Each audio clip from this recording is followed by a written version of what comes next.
వాళ్ళ లోపల యాక్టివిటీస్ చేయనివ్వట్లేదని మా మీద గ్రడ్జితో చేశారు. మేము వాళ్ళ మీద డైరెక్ట్ కంప్లైంట్ ఇవ్వడం కోసం ఇప్పుడు జెండాలు కట్టారు. ఇదివరకు గతంలో చూడండి, కొంతమంది దేవాలయాల దగ్గర చేతులు ఎరగొట్టేసి దేవుళ్ళ యొక్క ఎరగొట్టేసి చేశారు కొన్నాళ్ళు. అది ముస్లింలు చేశారని చెప్పి ముస్లింల మీద క్రిస్టియన్స్ మీద తోసేశారు.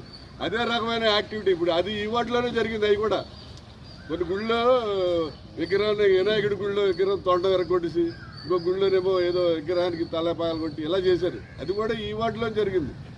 అలాగే ఆ టైపులోనే చేద్దాం, వాళ్ళు ఎస్కేప్ అయిపోయారు కాబట్టి మనం ఎస్కేప్ అయిపోవచ్చు అని చెప్పి ఇక్కడ అన్ని తెలుగుదేశం జెండాలు కట్టేసి అది పడగొచ్చారు.